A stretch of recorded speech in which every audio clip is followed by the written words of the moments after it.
बोले महाराज धुंधली, जिनका नाम धुंधली था कि लोक वार रता क्रूरा प्रयासो बहुलब्धिका।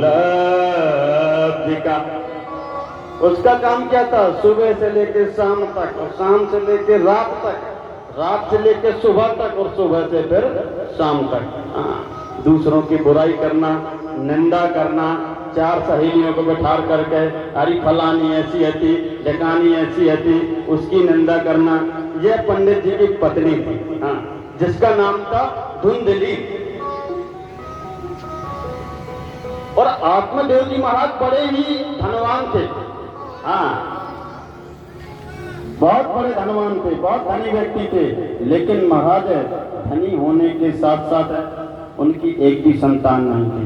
कभी कभी क्या होता है कि सामाजिक उत्पीड़न ऐसा हो जाता है कि व्यक्ति ना चाहते हुए भी उसे वह कार्य करना पड़ता है। ना चाहते हुए उसे वह कार्य करना पड़ता है। लोगों ने तमाम प्रकार की बातें कहना शुरू कर दी। किनके तो पुत्र ही नहीं है।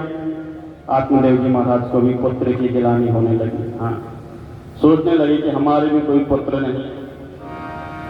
और ऐसी विडंबना थी कि अगर कोई गाय भी पालते थे ना आत्मदेव जी पंडित जी, तो वो गाय भी बछड़ा नहीं देती थी, बंध्या ही रह जाती थी। खुद को पूछते रहते थे कि कैसा मेरा संयोग है, योग है, ना तो हमारी कोई संतान है।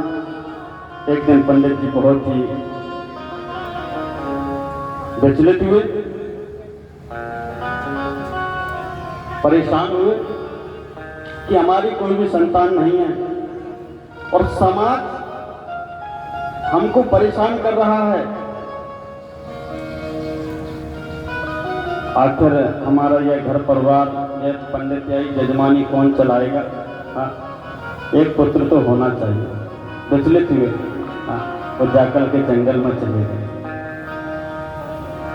जैसे ही जंगल में गए, प्यास लगी कि पीत्वा जलम विष्णस्तु प्रजा दुखेन कर्षितः। जैसे ही जल पी करके बैठे हुए थे, शोक कर रहे थे, विचार कर रहे थे कि हमारी कोई भी संतान नहीं है, हम क्या करें।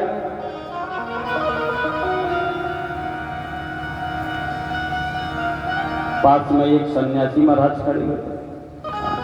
सन्यासी किया, अरे हे आत्मदेव जी। और आत्मदेव जी पंडित जी रो रहे थे। कहने लगे सन्यासी महाराज आकर के कि कथम रोदसी विप्रो काते चिंतावली। हे विप्र देवता, क्या दिक्कत है आपको? क्या कारण है? क्यों रो रहे हैं आप? बोले महाराज मेरी कोई भी संतान नहीं है, कोई भी पुत्र नहीं है, इसलिए शोक में बैठा हूं। और मैंने निश्चय कर लिया कि अब मैं अपने प्राण भी त्याग दूंगा अगर मेरे पुत्र नहीं होंगे तो। सन्यासी महाराज ने बहुत समझाया, हे आत्मदेव जी, आप इतने योग्य विद्वान ब्राह्मण हैं, वेदों को जानने वाले हैं, सब कुछ जानने वाले हैं, सभी कथाएं जानने वाले हैं, और फिर भी आप पुत्र के लिए बैठे हैं। अरे पुत्र से कौन सुखी रहा है? महाराज सगर के 60,000 पुत्र थे, क्या उनको पुत्र से सुख मिला? दशरथ जी को भी पुत्र वियोग में ही मरना पड़ा। वसुदेव देवकी को भी पुत्र के कारण ही जेल में जाना पड़ा। इसलिए हे पंडित जी, चक्कर में न पड़िए, जाओ भगवान का भजन करो, इसी से तुम्हारा कल्याण है। लेकिन पंडित जी नहीं मान रहे। भैया थोड़ा और कोई